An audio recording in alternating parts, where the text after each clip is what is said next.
Saya perwakilan dari kelompok 11 akan menjelaskan tentang materi mazhab Hanafi. Sebelum mempelajari lebih jauh tentang mazhab Hanafi, mari kita mempelajari dulu mazhab. Mazhab adalah penggolongan suatu hukum atau aturan setingkat di bawah fikroh, yang mana fikroh merupakan istilah yang sering dipakai untuk menggantikan kata denominasi pada Islam. Istilah mazhab bisa dimasukkan ke dalam ruang lingkup dan disiplin ilmu atau apapun terkait segala sesuatu yang didapati adanya perbedaan. Setidaknya ada 3 ruang lingkup yang sering digunakan istilah mazhab di dalamnya, yaitu mazhab akidah atau teologi, mazhab politik atau mazhab syariah. Penyebaran mazhab Hanafi sendiri menjadi salah satu mazhab fikih tertua dalam masyarakat muslim. Pertama kali dirintis oleh ulama yaitu Imam Abu Hanifah pada tahun 1500 Hijriah. Abu Hanifah meninggalkan 3 karya yaitu Kitab Al-Fiqh Al-Akbar, Al-Fiqh Al-Abbas, dan Al-Alim wa Al-Muta'alim. Pemikiran hukum Islam Abu Hanifah lebih banyak diperoleh dari karya-karya muridnya seperti Abu Yusuf dan Muhammad bin Al-Hasan Al-Syaiban. Abu Yusuf mengarang kitab Al-As dan kitab Al-Kharaj. Abu Yusuf lebih banyak mengangkat para ahli yang memiliki kemampuan memutuskan hukum dengan metode Imam Abu Hanifah. Karena kebijakan ini, masyarakat pada akhirnya lebih mengenal pandangan-pandangan hukum mazhab Hanafi dibanding pandangan mazhab lain.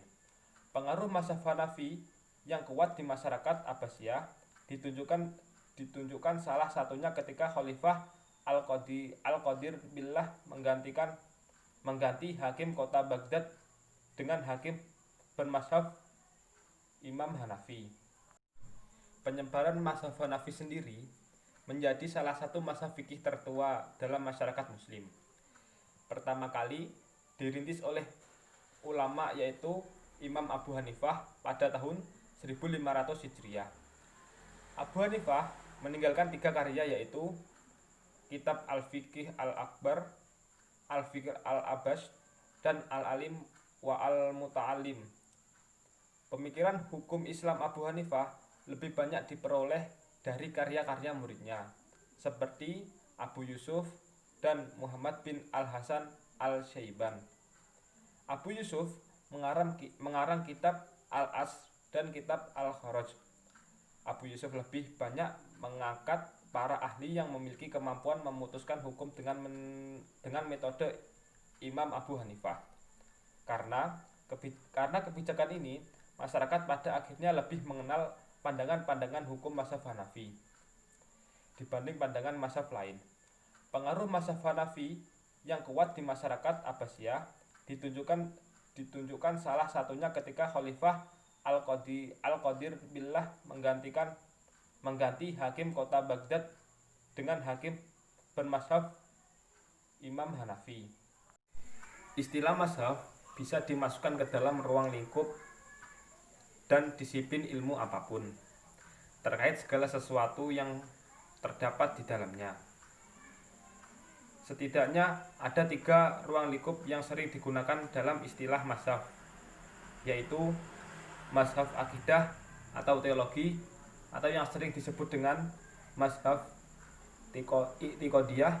Yang kedua, mazhab politik atau yang disebut dengan mazhab syiah. Dan yang ketiga yaitu mazhab fikih atau mazhab yuridis atau mazhab hukum yang lebih dikenal dengan mazhab fiqhiyah.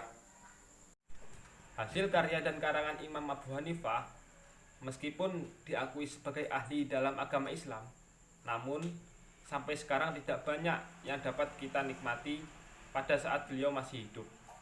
Masalah-masalah agama dan buah pikirannya tersebut dicatat oleh sahabatnya, dikumpulkan berikut juga paham metode sendiri, dan kemudian disebut sebagai mazhab Imam Hanafi.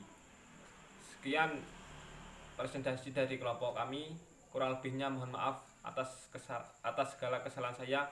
Wassalamualaikum warahmatullahi wabarakatuh. Assalamualaikum warahmatullahi wabarakatuh. Saya di sini bernama Muhammad Abdul Akfal akan mempresentasikan tentang pendiri mazhab Hanafi. Imam Hanafi lahir pada tahun 80 Hijriah, bertepatan dengan 699 Masehi. Sebuah kota bernama Kufrah.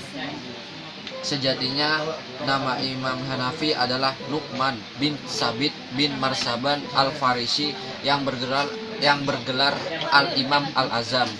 Ketika lahir, pemerintah kekhalifahan Islam dipimpin oleh Abdul Malik bin Marwan, keturunan kelima Bani Umayyah. Ia hidup dalam keluarga yang saleh. Ia juga sudah hafal Al-Quran sejak masih usia anak-anak dan merupakan orang pertama yang menghafal hukum Islam dengan cara berburu. Saat masih kecil, Imam Hanafi biasa ikut rombongan pedagang berdagang kain. Dalam perjalanan waktu, Imam Hanafi yang dikenal sebagai orang yang haus akan ilmu pengetahuan, khususnya dalam ilmu agama, menjadi seorang ahli dalam bidang ilmu fikih dan menguasai berbagai bidang ilmu agama lain seperti ilmu tauhid, ilmu kalam, dan berbagai jenis lainnya. Tak sebatas menguasai banyak ilmu, ia juga dikenal dapat menyelesaikan masalah-masalah sosial keagamaan yang rumit. Yazid bin Huzud mengatakan, "Saya tidak melihat seorang pun yang lebih cerdas dari Imam Abu Hanifah." Kalimat yang hampir sama juga terlontar dari Imam Syafi'i. Tidak seorang pun yang mencari ilmu fikih kecuali dari Abu Hanifah. Ucapannya itu sesuai dengan apa yang datang dari Rasulullah SAW dan apa yang datang dari para sahabat. Itu dari saya. Assalamualaikum warahmatullahi wabarakatuh. Assalamualaikum warahmatullahi wabarakatuh. Saya Muhammad Syaif Firmanto dari kelompok 11 akan menjelaskan penyebaran mazhab Hanafi. Mazhab Hanafi menjadi salah satu mazhab fikih tertua dalam masyarakat muslim. Pertama kali dirintis oleh Imam Abu Hanifah, seorang ulama entrepreneur yang tinggal di kota Kufah, Irak. Abu Hanifah meninggalkan 3 karya tulis, yaitu Al-Fiqhul Akbar, Al-Fiqhul Absad, dan Al-Alim wal Muta'allim. Tidak ada yang secara khusus membahas tentang hukum Islam. Pemikiran hukum Islam Abu Hanifah lebih banyak diperoleh dari karya-karya muridnya, seperti Abu Yusuf dan Muhammad bin Al-Hasan Asy-Syaiban. Abu Yusuf mengarang kitab Al-Asar dan kitab Al-Haraj. Kedua karya tersebut menarik perhatian pemerintah di era Abbasiyah. Khalifah Harun ar-Rasyid mengangkat Abu Yusuf sebagai hakim agung. Tugasnya tak hanya memutuskan persoalan hukum yang terjadi di wilayah kekuasaan Abbasiyah, tetapi juga mengangkat para hakim lokal. Abu Yusuf lebih banyak mengangkat para ahli yang memiliki kemampuan memutuskan hukum dengan metode Imam Abu Hanifah. Karena kebijakan ini, masyarakat pada akhirnya lebih mengenal pandangan-pandangan hukum mazhab Hanafi dibanding pandangan mazhab lain. Di antara lokasi yang menjadi pusat penyebaran mazhab Hanafi adalah Irak dan Khurasan, Syam, Mesir, dan wilayah Afrika Utara dan lainnya. Al-Mayyuriki dalam kitab Jadwalul Muktabis fi Dzikri Ulatul Andalus membenarkan keterlibatan kekuasaan dalam penyebaran mazhab Hanafi. Dia mengutip pernyataan Ibnu Hazm, seorang ulama Andalusia bermazhab Zahiri, yang mencatat, dua mazhab yang berkembang karena dukungan kekuasaan adalah mazhab Hanafi di timur dan mazhab Maliki di Andalusia. Pengaruh mazhab Hanafi yang kuat di masyarakat Abbasiyah ditunjukkan salah satu ketika Khalifah Al-Qadir Billah mengganti hakim kota Baghdad yang dengan hakim bermazhab Syafi'i bernama Al-Barizi. Menurut Ahmad Timur dalam buku Nazrahut Tarihiyah fi hudusil mazhabil fiqhiyah al-arba'ah. Kebijakan tersebut memicu konflik di masyarakat bawah. Khalifah Al-Qadir Billah akhirnya mengembalikan jabatan hakim kepada ulama bermazhab Hanafi untuk menghentikan keresahan. Sejak saat itu, mazhab Hanafi memiliki posisi yang kuat dalam pemerintahan. Dalam catatan Christie's Warren yang dipublikasikan Oxford Bibliographies dituliskan bahwa pada abad ke-16 Kekhalifahan Turki Utsmani mengadopsi mazhab Syafi'i sebagai mazhab resmi negara. Hamim Thohir dalam artikelnya yang berjudul Majalah Al-Ahkam Al-Adliyah menulis, pada tahun 1889 Turki Utsmani meresmikan kitab Majallahul Ahkam Al-Adliyah. Bismillahirrahmanirrahim. Assalamualaikum warahmatullahi wabarakatuh. Perkenalkan, nama saya Miftahus Surur. Saya dari kelompok 8 mata kuliah ilmu fikih. Saya di sini akan melanjutkan presentasi kelompok saya pada materi hasil karya fikih Imam Hanafi.